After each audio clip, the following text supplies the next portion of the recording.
Hello and welcome to the Curtis Podcast Network. I'm your host, Curtis Brown, and this is the 17th installment of this sports show. With me, as always, is Cullen, and we'll be breaking down the division round playoffs in the NFL, as well as the latest hirings and firings, the national championship game in the college ranks, as well as some recruiting news. But at first, a quick shout out to Arcade Dreamer for the instrumental version of Dangerous from his debut album Born in the Midnight, available anywhere music can be listened to: Spotify, Apple, Amazon, etc. Follow him on Facebook and Instagram at Arcade Dreamer Official, Twitter at Arcade_Dreamer, YouTube at Arcade Dreamer, as well as his Bandcamp, Arcade Dreamer. And that's right, we're going to be diving on into the national championship game. Cullen, how you been this last week? You predicted the national championship outcome, did you not? Well, yeah, I predicted Alabama to win and definitely to cover. When we first did it, it was 7.5. It actually climbed up to, I believe, 9. Yeah, 9 is what I heard the day of the game. So I was confident either way. I was thinking it was definitely a 10-point game. Clearly, it was way more than a 10-point game, and that is, it's to be expected. Alabama is one of those teams you look at, and you're like, you know what? I don't think I could beat them, because, they just have all of the good people. Yeah. And then everybody else gets everybody else. Ohio State is not, they're no slouch in the recruiting department. They typically recruit very, very well. But Alabama is always number 1 or number 2. Absolutely. But I don't think there's that much of a drop-off in talent. I think there's a lot more of an effect with coaching. Nick Saban, they teach those kids as soon as they get in, they stop recruiting, and they start developing their mind and into basically just molding it into what they need it to be, with the purpose of just one goal. And then games like the national championship are just, proof that works, and that Nick Saban will not let the game pass him by. No, he works every day to make sure that game does not pass him by. Yeah. So what was your prediction for the national championship? I said that Alabama would win 45-28. And I predicted that Alabama would win 49-21. So both pretty close. Pretty close to accurate. Yours is a little closer, though, but yes. Yeah. There's just something about, Alabama in the championship game. You just don't feel like they're going to lose. They're one of the most historically winning programs in all of college football. Not to mention Devontae Smith. Devontae Smith. Najee Harris, Matt Jones. Yeah, the talent on this team. I think Waddle they said something. There are 9 players on Alabama's current roster that are projected to go in the top 50. And that's one of those things that's just not surprising. You look at it, you look at what they do year in, year out. There's always a lot of people from that school that go. And in general, it's always a lot of SEC and a lot of ACC, and then Ohio State. Basically. And then for whatever reason, they'll just be drafting quarterbacks out of Cal for some reason. So this was exactly what we expected that game to be. Alabama showing up and showing out versus an Ohio State team that was, mired a little bit by some COVID issues. But at the same time, this is football. You gotta make do with what you can, and you can't complain about the cards you're dealt. That's just the way things work, especially in the wrap up of such a tumultuous season. That Ohio State even only played 8 total games. Alabama managed to squeeze in basically a whole season. They played 13 games or something. So, there's definitely a dramatic difference as far as how teams gel in a certain amount of games. So there's something to be said about that maybe, but I don't know. Cullen, how did you do in the playoff round or the playoff wildcard round in the NFL? the playoff wildcard round, I went 3-3. Okay. So, Could have been worse. could have been worse. And then the over and under, I went 5-1. Nice. I did not have the same fortune. I went worse, 2-4. Because you put Washington. Look, that game was close, and I also thought Alex Smith was going to play. Like, I didn't know Taylor Heineken was going to get in there and Throw 306 yards. and throw a touchdown pass and run for another one. Yeah, no, had no idea. But and that game was close. It was a one-score ball game. I don't think Alex Smith would have done any better. Maybe not, but I felt more confident in Alex Smith because he's been in situations like this before. Right, of course. I mean, Taylor Heineke came to play. He was ready. He gave everything that he could possibly give. I mean, essentially his career depended on that one game. Yeah. I mean, they're already talking about that guy's going to get paid somewhere to go be a backup. Yeah, I mean, yeah, he'll get paid. Yeah. Not extreme amounts. But more than he was making. Oh, yeah. Yeah. Oh, yeah. All right, so Cullen, tell me what we got as far as like what's the scoop with this the Vols being under investigation and whatnot. So we don't have a lot, but what we got so far is that at least a piece of the investigation involves the recruitment of a 5-star offensive lineman, Amarius Mims, who actually signed with Georgia last month. And another source has said that that is close to the situation. Told me that based on an I didn't tell you we reading this, but it's fine. Keep going. Yes, we are reading this. Told this guy that based on an early investigation, which revolves around an assistant coach, Brian Niedermeyer, who is the recruiter of Mims. Okay. The university told the football staff to pull tailback Eric Gray, quarterback Brian Maurer, from the season final against Texas A&M. So that is why they didn't play. Why? Essentially, I don't know, but I would assume that I guess he got paid, or they got paid to go there. Now, this is not actually out there. I don't know that. But that's the speculation. Yeah. Interesting. You know what's funny is a lot of people around definitely consider the idea of college students getting paid by boosters is not that bad. Personally, I don't see how it's a bad idea. College kids need some money. Come on. They're playing football. They're going to school. They don't have any money. They got scholarship stuff, so everything's paid for on campus. But sometimes you got to leave school. Sometimes you got to get stuff from outside the campus grounds. So you don't want to pay those outrageous prices at the the freaking bookstore. But with that being said, I mean, so what does it say anything about what could become of the situation? Pretty much, it seems like Tennessee started their own investigation on the football program, and essentially, it's saying that seems like Tennessee's doing this just to find a way to get Jeremy Pruitt out. Interesting.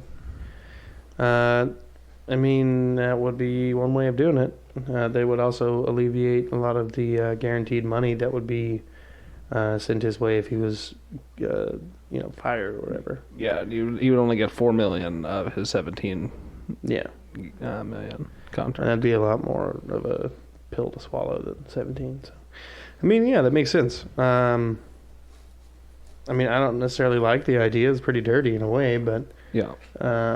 At the same time, I don't know who they would get to fill his shoes right now, but I'm interested to see who would be taking that coaching position. But yeah, with that being said, let's go right on back to the playoffs. So, the Bills-Colts game, who'd you have winning? The Bills won. Yeah, I had the Bills as well. Definitely was bet that the Bills would cover the spread as well. They did not. No, they didn't. Yeah.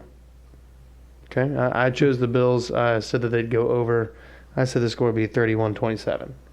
I went a little bit over on the score there. People are saying this might be Phillip Rivers' last game. And if that is the case, I mean, it's kind of sad in a way because Drew Brees is also talking about hanging it up this season. He's indicated to several players on the team that this is his final year. Yeah, I would assume that it is Phillip Rivers' final year. He lost both of his tackles. Drew Brees. That's what I'm talking. Drew Brees and Phillip Rivers. Right, Sorry. but Phillip Rivers is who I'm talking about. Yeah. I mean, more sad for Drew Brees. I know Costanzo retired, but what about Braden Smith? I thought he was like in his 20s, like early, like mid 20s, like 27 years old, something like that. Okay, well, what Jared Beldier? He was a backup tackle that filled in for Costanzo, who got hurt early on in the year. Beldier was then released from his contract and signed by the Packers, who also needed a tackle. Yeah. Yeah.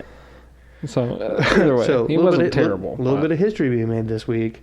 The first player in NFL history, Jared Beldier, first player in NFL history to ever play for two different playoff teams in the same playoffs, in the same playoff season. So that's pretty interesting. Pretty interesting.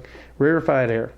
You know, and about this Bills-Colts game, Josh Allen, I mean, he absolutely tore it up. Yeah. You know, he had 54 yards rushing, touchdown with that.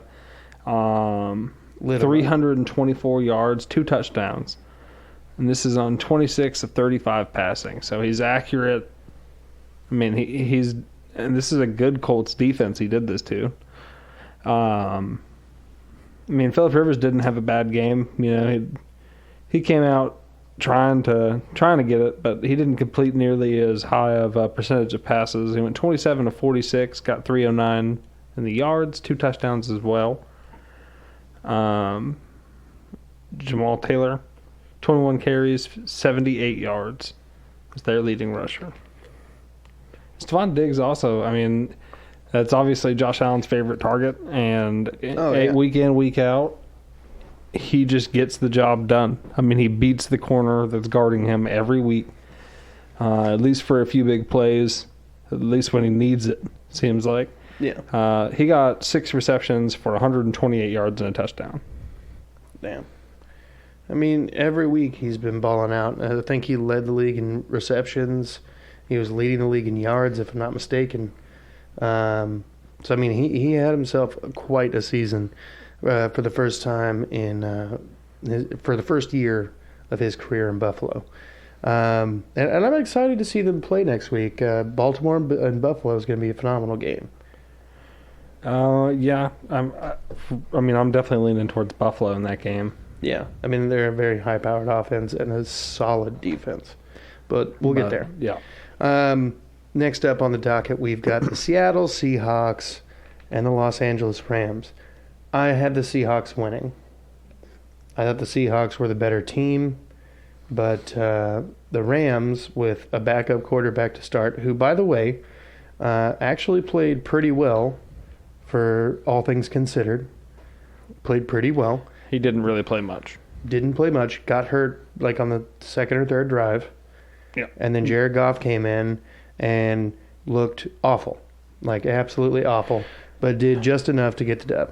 There were definitely some throws that he made with that surgically repaired thumb that made everybody wonder why he was out here so early. It didn't look like at times he was able to grip the ball super well. We'll see how that goes. Aaron Donald went down in the game.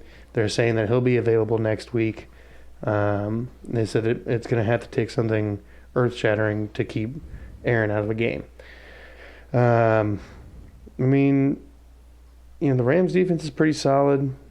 Jalen Ramsey just trying to hold everybody in that secondary accountable. He's definitely the leader there. He's a really strong presence in that secondary. But for the Seahawks, they fired their offensive coordinator today, Brian Schottenheimer, citing that they had philosophical differences about where they wanted the team heading. So 3 seasons, he's out. So they'll be looking a little bit more, looking a little different next season as far as schematically. I like Russell Wilson and this foundation. DK Metcalf's going to be great for years. Tyler Lockett's still got some good years ahead of him. Cullen, what are you thinking? Well, I mean, yeah, Seahawks definitely have a good foundation. There's not a whole lot to complain about as an organization, but obviously you want more, and you feel like you should still have beat this Los Angeles Rams team. You don't really get how Russell didn't perform when you needed him most to. So that's where some of the hate is currently at. And I get it. I mean, he didn't perform well at all. 11-27, 174 yards. He did have 2 touchdowns, but he also had a pick. I mean, there wasn't too much of a running game. The Seattle team had some holes. Their defense specifically was terrible. But obviously an offensive powerhouse. And they will remain to be a offensive powerhouse unless they get a lot. And I mean, like, at least 3 more pieces, good pieces to their defense. Yeah. I mean, Bobby Wagner can only do so much. He's getting older. And he got hurt. I don't even know how serious that was, but hopefully it's nothing crazy and he doesn't have to go through surgery in the off season. But yeah, I mean, the Rams are looking sharp. They're looking ready. Even if Jared Goff is not up to 100%.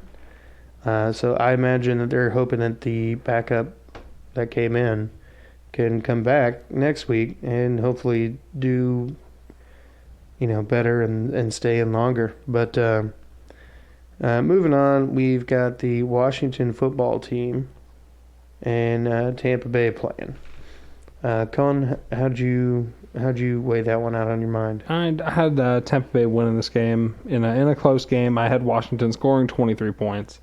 Did not get Tampa Bay's score right. I said they would score 27. They got 31. But either way, said this game would go over. It did. I bet this game would go over. It did. So overall, I batted this game pretty much right on, and at least for what I was confident in the game. Yeah. I had Washington winning, and only for the fact that I didn't know that Alex Smith was in such dire straits as far as like he wasn't going to be able to start. Just that little difference. Even though that, as we mentioned earlier, the backup Taylor Heineke came in and absolutely blew the doors off the entire stadium with his unexpected level of play. I mean, there's just a lot of weakness in this Tampa Bay team. They have a propensity to be bad in prime time. Yeah, absolutely. This is also the same division that the Giants came out of and gave Tampa Bay fits on Monday Night Football. So my whole thing is with Tampa Bay, I don't trust them going forward, but we'll see how things shake out. So as for Washington, what do we feel like looking forward? Do they have a good foundation? They've got Antonio Gibson and J.D. McKissick there. No, they don't have a good foundation. They have no QB. They have basically a right guard and then a bunch of plug and play offensive linemen. They have I can't even think. Logan Thomas is not a terrible tight end. No, they have pieces, but they're very far. Yes, they don't. The quarterback is a huge thing. Yeah. Alex Smith isn't going to get you too much more than what they got this year. Yeah. Well, Washington has spent, I believe, 3 of the last 4 draft picks on defensive linemen, if not, for the last 4. And they've all been out of the SEC with the exception of Chase Young, who was an admitted difference maker on the Washington defense. I think they're a pretty solid group of players that front 7 can get after people. I think they're going to definitely need some new middle linebackers, some younger corners, and then probably some. Landon Collins is their safety, so he's not terrible. I can't remember the other kid's name, but there's things to look at that defense and be like, all right, we've got definitely enough pieces to say that we can contend in our own division. Yeah, absolutely. They have a good defense. It's the offense that's in the question. Yes, and in the National Football League, you got to have an offense. Offense is vital. If you don't have a good offense, you're not going to have a good defense. If you don't have a good defense, you're not going to have a good offense. To an extent. Obviously you can score in situations that look unlikely, but at the same time, if your defense puts you in a situation which you're already in good field position, it's way more likely to score. So, turnovers, all that comes into play, and they have a good defense. No offense. Absolutely. Antonio Gibson have found, a pretty good role there. Right. But they all they do is try to suck the life out of the ball. They just try to control the ball. That's it. Yeah. They're like, well, I don't really trust anybody to throw the ball. Like, yeah. So no, I don't disagree. Let's just run the ball. But they got Terry McLaurin and they got him. So I think they've got some promising things to look forward to in the years to come. But moving on, we will start with the Tennessee Titans taking on the Ravens. First of all, I had the Titans winning 31-14, so I was definitely way off. I expected the Titans offense to be able to do what they normally do, run the ball and throw the ball off play action. They were not able to do basically either one of those things.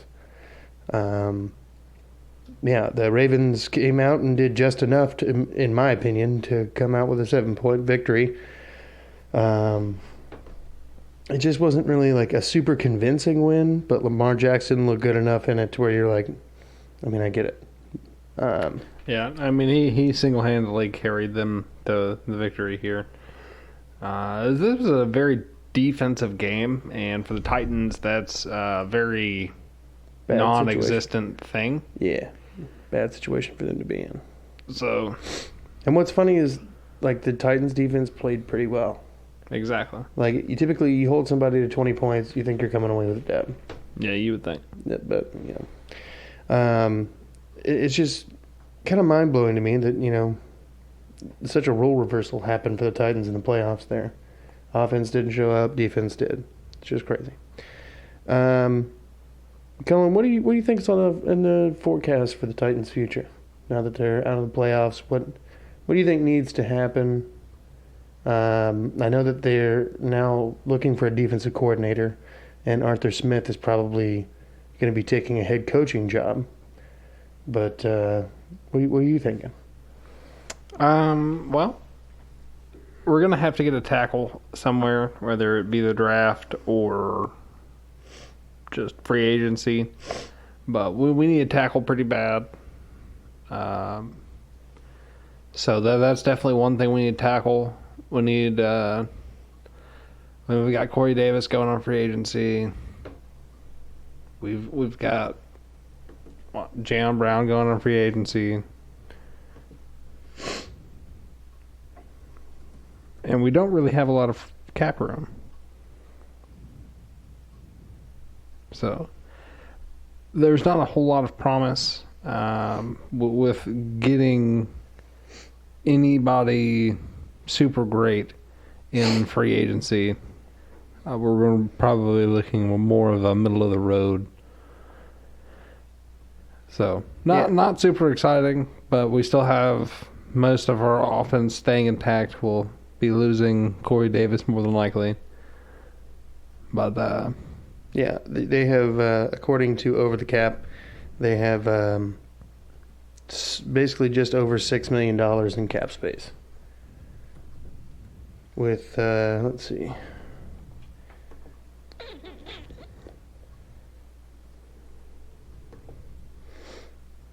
That's not what I needed. Back that ass up.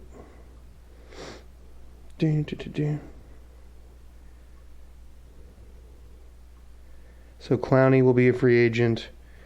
Daquan Jones, Corey Davis, Steven Gostowski, Johnny Smith, Michael Pruitt, Daquan Jones, Ty Sambrilo, Darren Bates, Jack Crawford, Marshall Newhouse, Matt Overton, Nick Zubnar.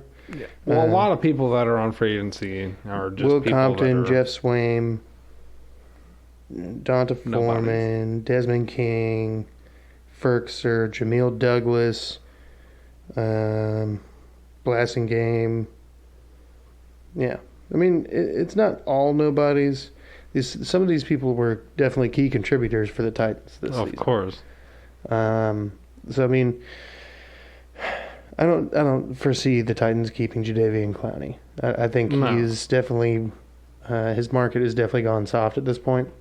So I think he'll be lucky to get like an $8-9 million contract after this. He showed really well that he can stop the run, but for a team that needed pass rush, he provided very little of it.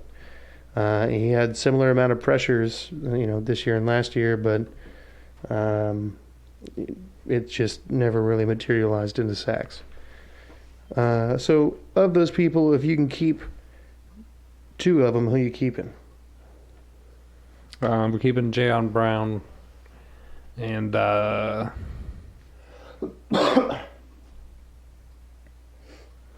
probably Desmond King. You think Desmond King earned that contract? I mean, not specifically, but I wonder if this links to...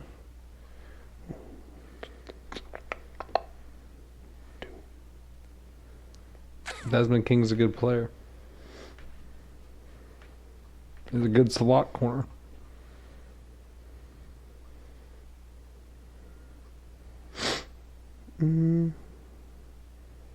Yeah. I was hoping it might say something about, like, his value.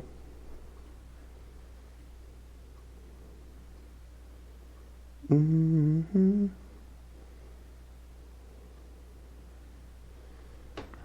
And about this Titans game, it's just so frustrating that, you have the leading rusher and then all of a sudden he gets 40 yards in a game. The most important game of the year. Somebody put it on Twitter. They said, imagine this. You have a guy who is your starting running back in a playoff game. And he doesn't even get 50 yards. And he doesn't score.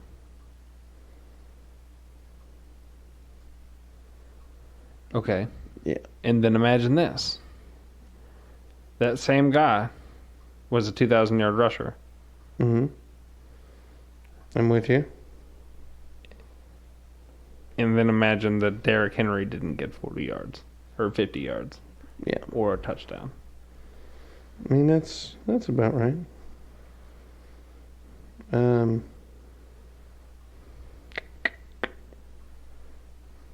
trying to find something on Pro Football Focus about Desmond King, but I, for the life of me, can't. I guess I really don't know how to.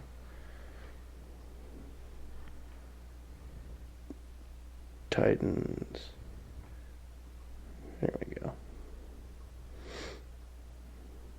Let's see how he graded out this season according to Pro Football Focus.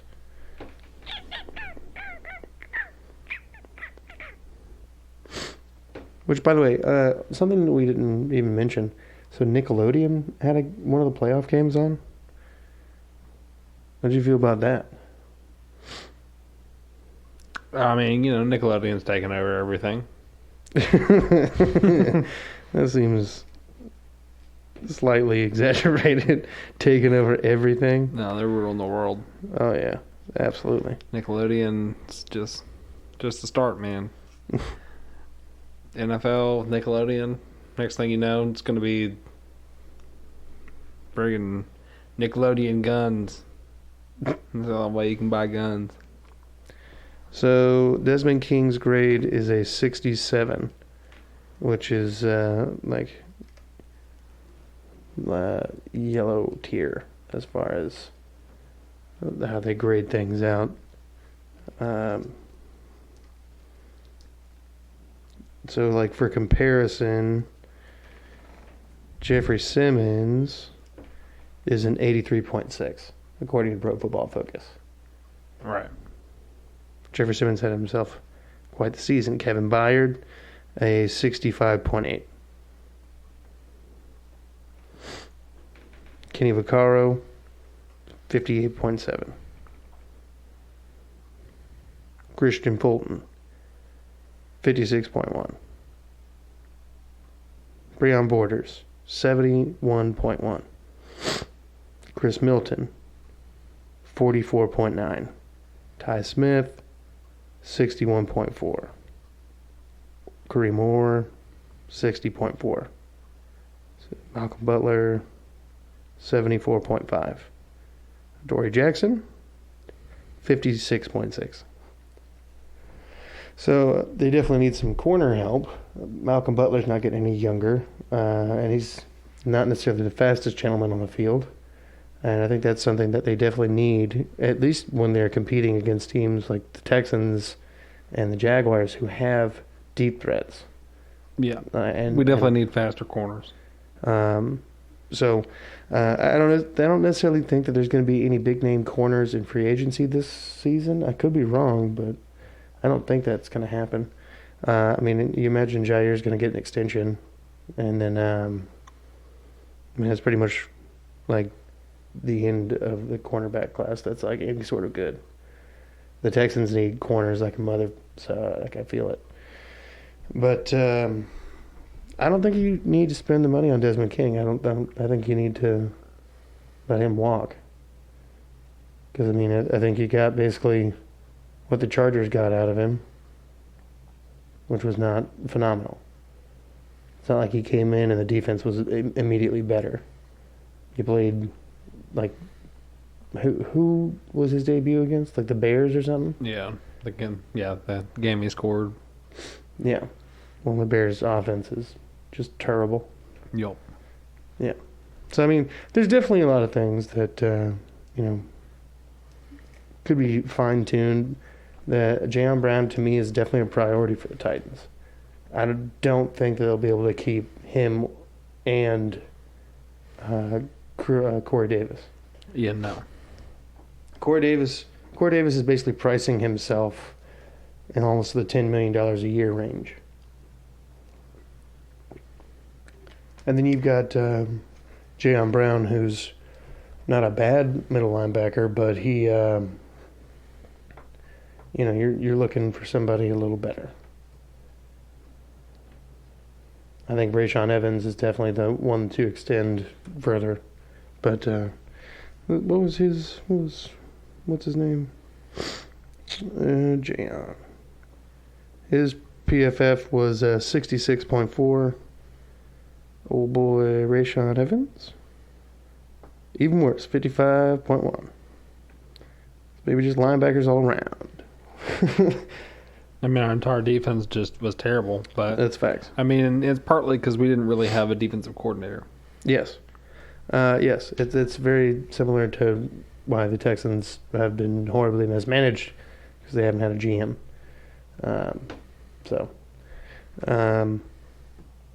Okay, so let's move on now to the Saints and the Bears. Colin, what you got for us? Saints and the Bears. I have the Saints winning. I had them winning 27-17. The score is 21-9. So it wasn't really that close. But I did say it was going to go under. It went under. And, overall, everybody knew the Saints were going to win for the most part, unless you're a diehard Bears fan. The Saints and Alvin Kamara, just, their defense. They just keep going. And, Drew Brees might be retiring, whatever. So I think that this team's really going to be selling it all out to try to give him a Super Bowl and, make his legacy that much more of a better one. Yeah, absolutely. And just that story alone makes me, just the fact that Drew Brees wants to ride off into the sunset this year makes me want to see the Saints in the Super Bowl. I don't know if it makes me want to see him win, but it at least makes me want to see him get there again. But as for the Bears, they do not look good on offense. Their defense has moments, but they can't be expected to carry the game forever. With that being said, they don't have a lot of money as far as cap space goes.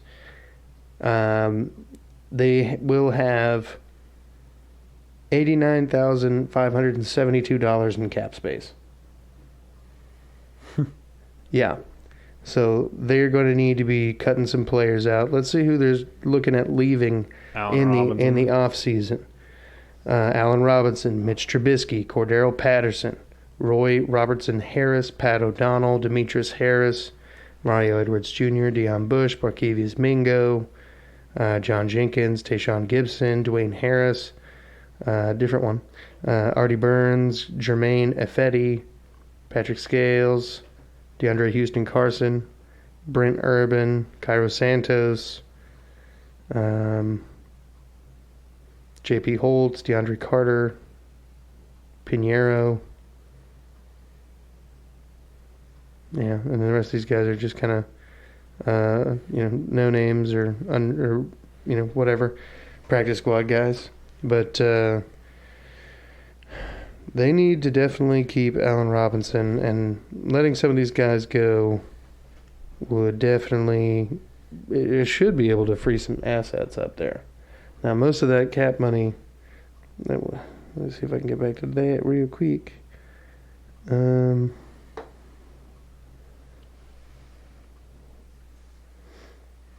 Most of that cap money goes to Khalil Mack, Akeem Hicks, Kyle Fuller, Charles Leno Jr., Bobby Massey, Nick Foles, Robert Quinn, Jimmy Graham, Roquan. Yeah, so I could definitely see him cutting Leno Jr. and Foles. Maybe not Foles. Probably Buster Screen, Jimmy Graham. They kind of donkey butted themselves, these contracts. But anyway, they have a decent foundation on defense, and they're capable of a lot of things. They have an interesting coaching staff. I don't necessarily consider Matt Nagy an overly efficient and great leader, but he managed to somehow back his way into a playoff win with a mediocre Chicago Bears team that really shouldn't have been in there, but somehow the hands of fate opened up and let them in. So looking for something big to happen with the Bears this next year. Hopefully they draft a quarterback. Yeah, that's the only way they're going anywhere. Yeah. They need somebody else. Tariq Cohen's a good running back. They've got some good, talent outside of it. Allen Robinson, if they decide to let him walk, which would be a very Chicago Bears thing to let him do. But moving on, we got the Steelers and the Browns. Cullen, what you got? Steelers and the Browns. I had the Steelers winning this game 31-17. Let's just say 28-0 first quarter was not the Steelers. Was the Browns getting their first win in 43 years? Yeah. in the playoffs? Not 43 years. It was like 1980 something. It's not 43. Wait. No, it was like 1987. So 33 years. Yeah. Something like that. Well, either way. It's 2021 now. It's a long time. You know what I'm talking about here? And it's a long time. And they're here now. And they're ready to lose the Chiefs. So yeah. All of that just to go to Kansas City. And I don't believe that this is going to be another like, oh, the Browns aren't going to beat the Steelers in the wild card round. No, they're not going to win. Like this is not like up for debate. The Chiefs are going to go in there and they're going to do what they do at home in the playoffs with Pat Mahomes. Go down in the first half, come back, smoke them by the third quarter. Yeah. It's going to be brutal and it's going to be ugly. But you know who's not going to have to deal with that shellacking? The Steelers. The Steelers are now done for the rest of the season. And so far, of all the teams that I've looked up on Over the Cap, they've got the most cap money for the teams available here. As far as players that you can expect to be leaving in free agency or need to be re-signed, Bud Dupree, Villanueva, Avery Williamson, Mike Hilton, Tyson Alualu, Juju Smith-Schuster,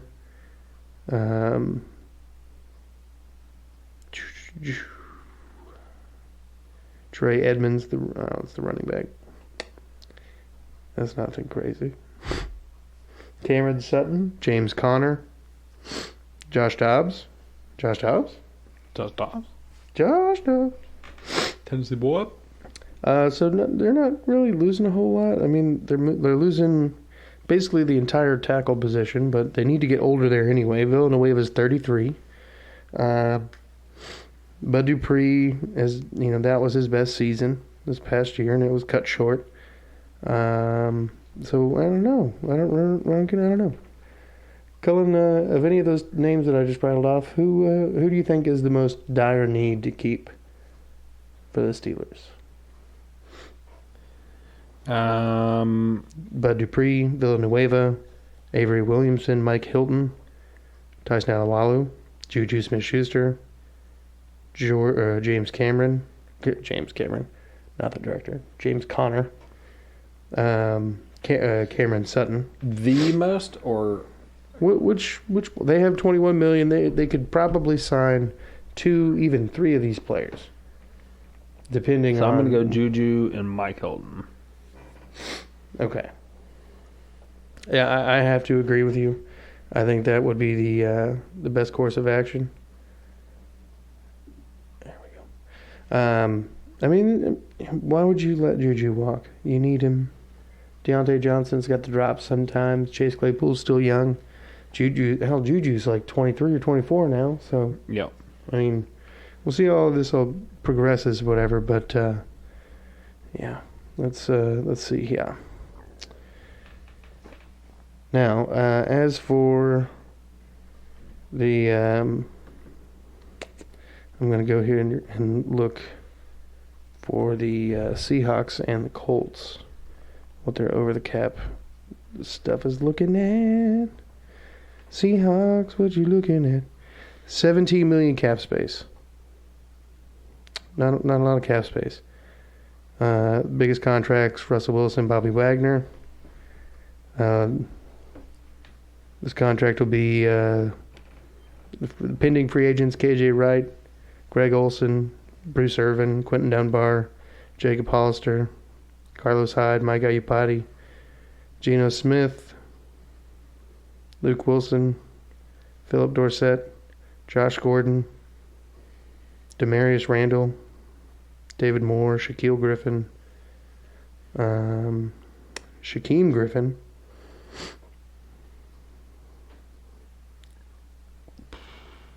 Chris Carson, Bo Scarborough. Yeah. Some names that I feel like you should keep. I feel like Greg Olson's a little long in the tooth to be worried about re-signing him. I think you need to get younger at the position anyway. I don't know. I might try to re-sign Bill Scarborough, to be honest, or Chris Carson. But Chris Carson's so dang injury prone, it's like not even worth it. Colin, what do you think? They probably re-signed Chris Carson. Yeah. Yeah. They're going to look at him and be like, yeah, that's the dude right there. And then re-sign him, he'll get hurt, play like 6 games. Yep. And he'll do that for like 2 years, and they'll cut him. Of course. Running backs never do well on the second contract, folks. But that will do it for the recap of last week and our homage to the teams that have fallen. Let me go back here and look at the Colts. Colts, Jacoby Brissett, Phillip Rivers, Jared Valier's gone. Feldier, he's gone. Yeah. Who's the other tackle? They've got an astronomical amount of cap space. Yes. $72 million. Yeah, well, again, Phillip Rivers and Jacoby Brissett are no longer there. Yeah. So, Jacoby Brissett, Phillip Rivers, T.Y. Hilton, Justin Houston, Danico Autry, Malik Hooker, Xavier Rhodes, T.J. Carey, Trey Burton, Anthony Walker Jr., Mullally Cox, Zach Pascal, Al-Qaeda Muhammad. Wow, I'm probably going to get flagged. Marlon Mack. Yeah. I think they need to let Marlon Mack go ahead and go. Probably for the best. He's been hurt a lot. I think they need... Justin Houston's 32 years old. I don't know about keeping a 32-year-old. They're going to have to sign him for some big money. They could. I mean, they got the money to burn, but... I'll probably go somewhere else. And you got T.Y., who is also at 32 years old. And he led the team in receiving yards, but he basically didn't even, play much until, week, 9 or something. Yeah, I bet they re-signed T.Y. Yeah, just for the nostalgia and the ability to somehow always kill the Texans. Xavier Rhodes was arguably one of their better corners at 31. Yeah, I don't think he needs to go. He saw, what was it, 87% of the snaps. T.Y. Hilton saw 63% of snaps. Justin Houston just played 58.9% of snaps. And, getting older, it was like, I'm going to play third down. I mean, I guess, but still. Zach Pascal, 76% of snaps played. So, I mean, some of these guys are pretty key contributors. I think this might be Phillip Rivers' last season, as we mentioned earlier. So, we hope that we've got, nothing but good things in his future. And then as for Washington, let's see. Oh, God. Here we go. They're going to have $43 million in cap space, and they're pending free agents, or upcoming free agents, I should say. Brandon Sharif, Ryan Kerrigan, Thomas Davis, Kevin Pierre-Louis, Ronald Darby, Dustin Hopkins, Reuben Foster, Ryan Anderson, Michael Kendricks, Lamar Miller, Taylor Heineke, Fabian Moreau, Robert Foster, Cam Sims, Jeremy Sprinkle, Kyle Allen, and Danny Johnson. Not many of those people. So Brandon Sharif and Ryan Kerrigan carry the two heaviest contract burdens. Brandon Sharif was $15 million, Ryan Kerrigan at $11 million. Ryan Kerrigan is 33 years old, and they were already trying to trade him and couldn't find a partner. Brandon Sharif, I believe they're going to re-sign him anyway. So, yeah, that would make sense. Yeah, because they got to start somewhere. But they're going to have some cap money to play around with, and with Ron Rivera at the helm here, you gotta like what you're seeing. But moving on now, let's get into projecting this coming week. What do you say, Colin? Absolutely. All right. This coming week in the NFL playoffs, we've got on Saturday, January 16th at 3:35 on Fox, the Los Angeles Rams traveling to Green Bay to find the Packers favored by 6.5 points. The Packers also have a minus 310 money line. The Rams a plus 255. The over-under 45.5. Again, as usual, all these numbers are subject to change between now and game day. I don't expect the favorite to change much. I don't think the Packers should not be favored at all. I think about a 7-point differential is about right. Yeah, I agree absolutely.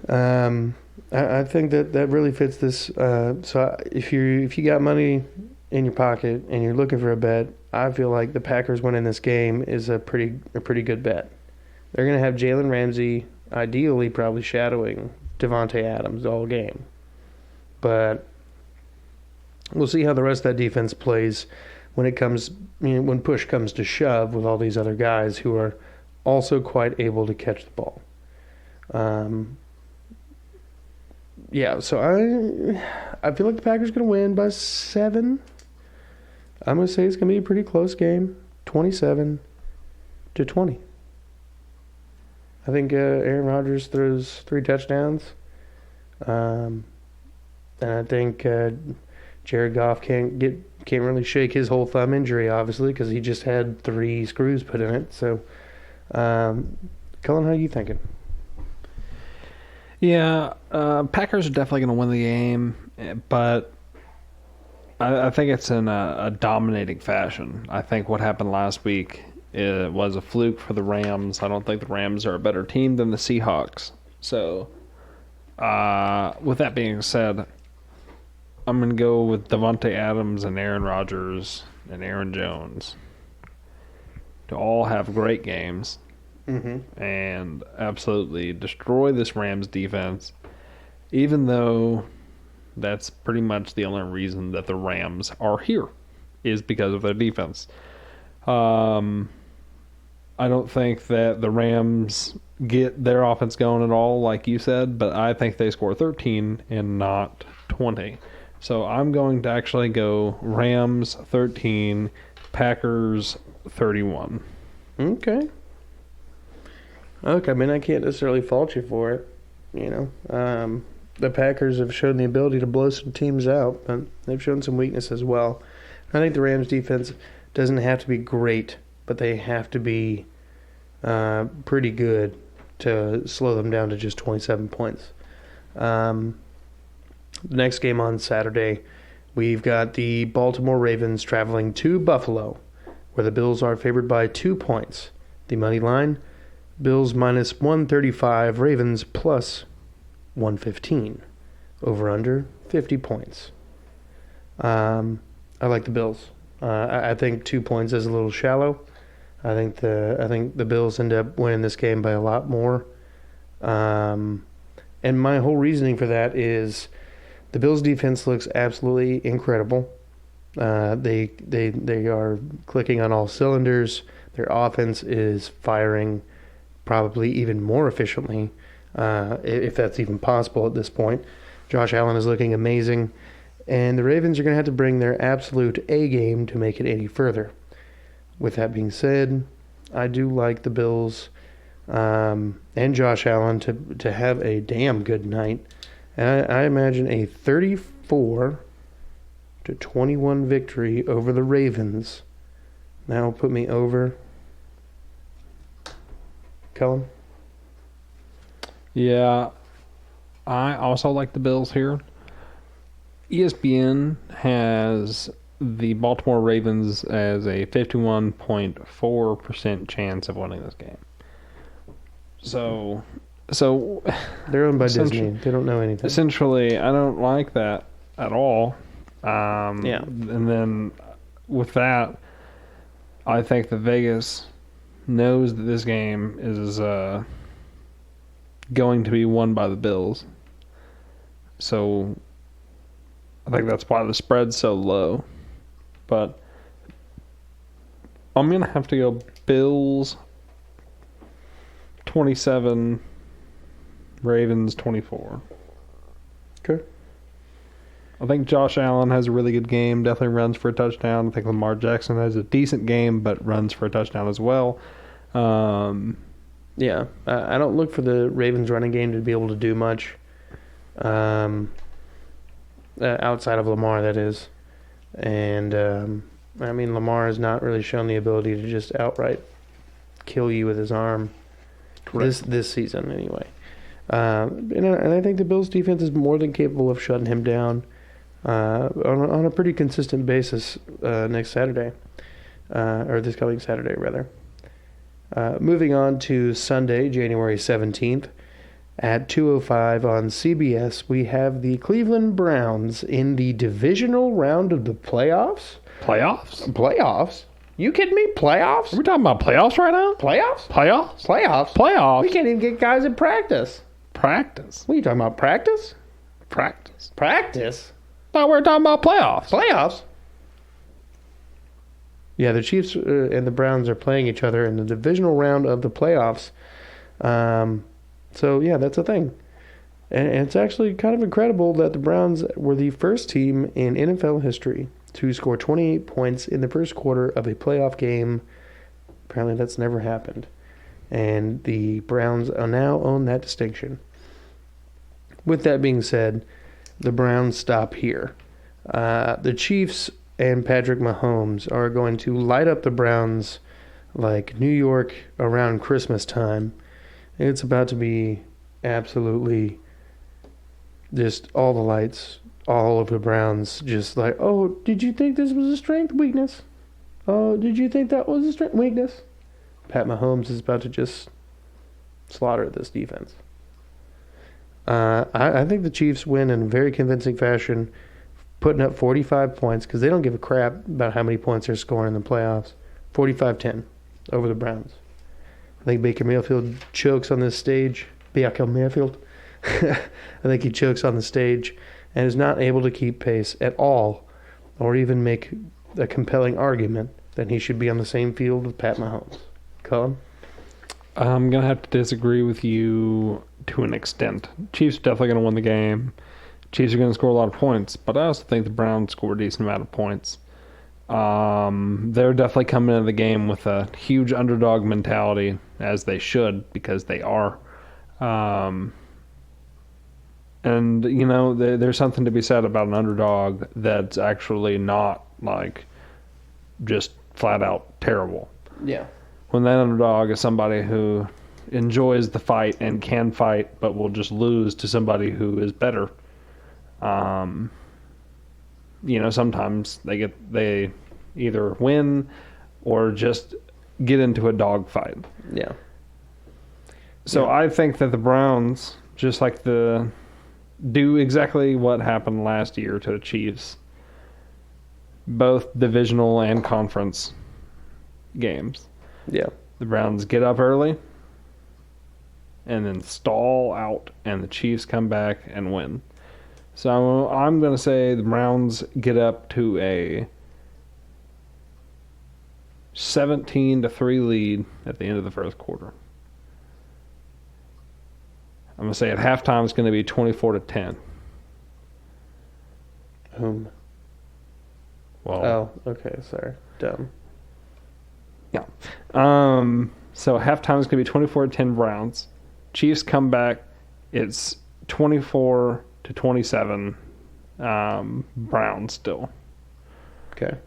Chiefs score 2 more touchdowns, making the game 38-27 final score.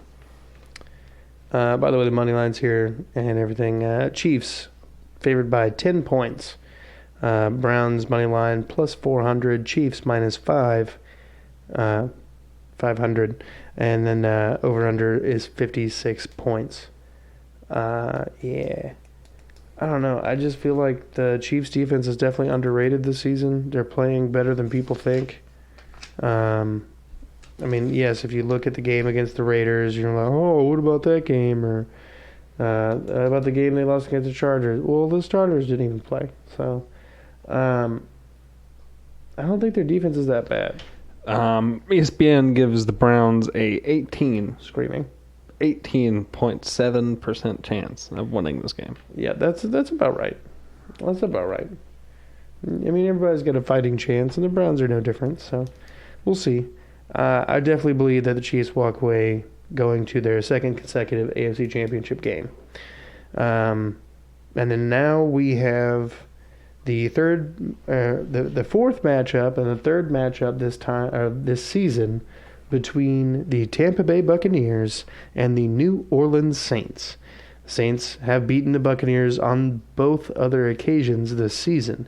Once was a 38-3 victory, and then the first game of the year, which I believe was a I think like 34-24 victory for the Saints. So it's the first time that Tom Brady's ever been swept by a division team, and now he gets to face him in the division round.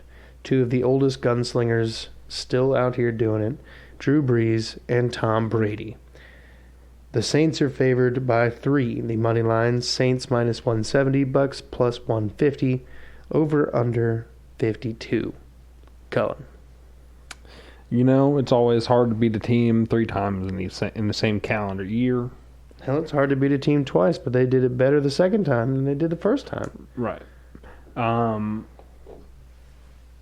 So that being said, I'm gonna have to go Saints. I just the matchups, man. It's the matchups. By the way, this game is at 5:40 on Fox. Yeah, it's 5:40 on Fox Sunday. I'd really just like the Saints defense. They are a good defense. There's not really a definitive weak spot to their defense. No, they're solid all the way around. They have players everywhere. This is a team that, it feels like they are a team. Yeah, like they're in it together. I don't know what it is, but this Saints just seem different compared to a lot of teams. That's true. I think they're really kind of trying to rally around Drew right now to get him another ring and, off into the sunset and retire. Be a happy 40-year-old man no longer playing the foosball. But obviously the Buccaneers and Tom Brady might be trying to do the same thing, although Tom's already going to come back. He's already said he's not done yet. But at the same time, you never know. Gets hurt in the Super Bowl. It's true. So with that being said, Saints all day. Saints and all I'm day. going to have to go. I would buy points here. I would say that the Saints win by at least 6 points. Okay. I'll do you one better. I'll say that they win by more than 10. So 10-plus point victory. I'm guaranteeing that, by the way. That's a Curtis Brown guarantee. 10-plus point victory. That means you cover your bet, folks. I'm just kidding. So I think the Saints are going to win 34-24. You know what? I like it. I like the 10-point spread. I like it so much I'm going to have to copy it. Oh. And I'm going to say the Saints win 31-21. You douche. I'm just kidding. You're not a douche. I actually thought about making that my score before I wrote that one down, but I'm going to stand by it. I like it. So I like those numbers. But those are our predictions. One more time, we have the Packers. I have the Packers winning. I have the Bills winning. I have the Chiefs winning, and I have the Saints winning.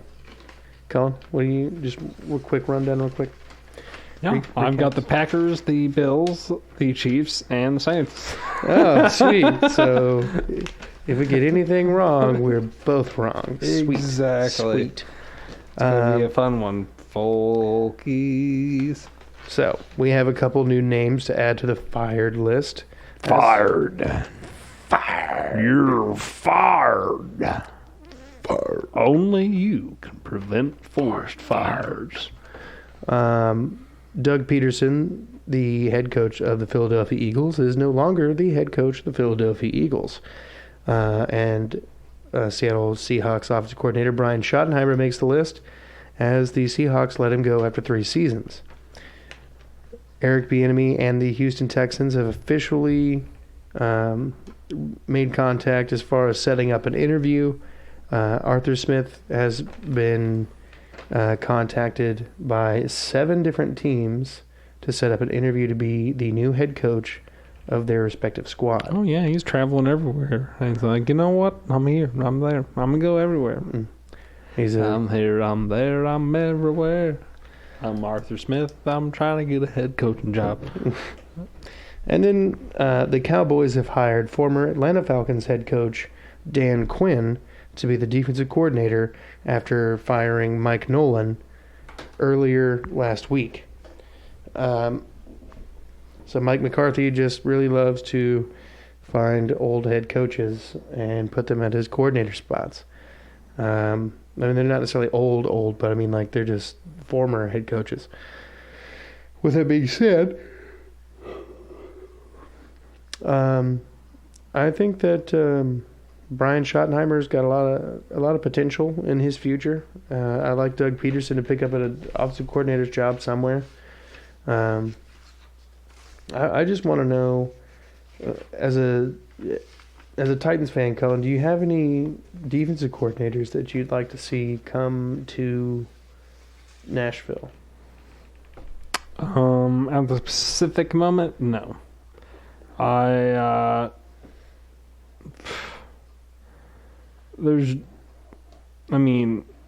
we get Dave McGinnis back, please? Thank you.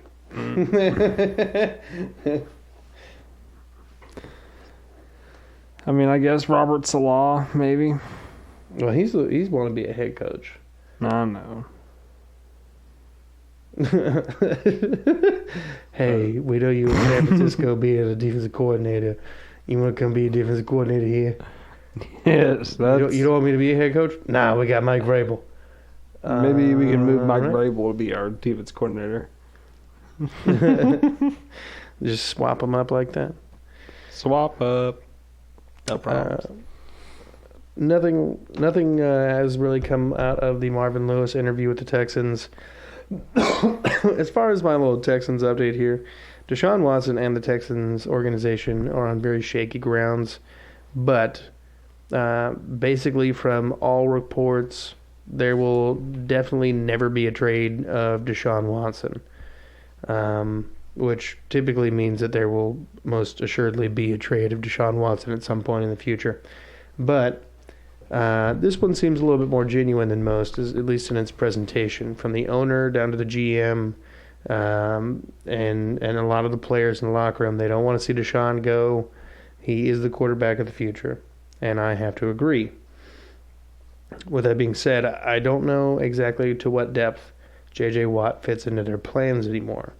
With a heavy price tag and just cutting him alone, making them go under the salary cap, I imagine that they might try to exercise some sort of trade, being as he still has 1 year left on his deal. So, but with all that being said, that's all we got. That's all we got this week, Colin. Colin, thanks for coming by and doing your thing. I mean, just it's always a good time to have you on. It's literally the best time of my week. I don't know what else I would do without you and this show, keeping me through it, keeping me steady. It's it's right there. It's there every week, every Tuesday, available for you guys, available for us. It's just as much fun for us as it is for you. It's probably more fun for us than it's fun for you, but it's fine. We enjoy doing it. One day. We enjoy doing it. So you will enjoy it, is the idea. One day we'll have visual, and that'll make it a lot better. We're very expressive with our hands and facial expressions. And but you don't get to see it. Yeah. There's a lot of I don't even know how to do graphics or anything. Like if we got video, I don't even know how to throw someone's face up there. We'd have to get a guy. Yeah. We'd be those people who had to get a guy. Yes. Yes. All right. We could essentially be Joe Rogan. That'd be dope, but sports. Like, But hey, sports. can you put this sound on? Thanks. Thanks, You're the best. bud. You're the best. Thanks, Jamie. All right, folks. Thanks for listening to the 17th installment of this sports show. I'm your host, Curtis Brown. Quick shout out to Arcade Dreamer for the instrumental version of Dangerous from his debut album, Born at Midnight. Available anywhere music can be listened to. Spotify, Apple, Amazon, etc. Follow him on Facebook and Instagram at Arcade Dreamer Official. Twitter at Arcade_Dreamer. YouTube at Arcade Dreamer, as well as his Bandcamp, Arcade Dreamer. We're still working on the other entertainment show, so hopefully we'll get it out to you as soon as we possibly can. But I'm excited for it, and we might be dropping a trailer, so keep a lookout. Be good people.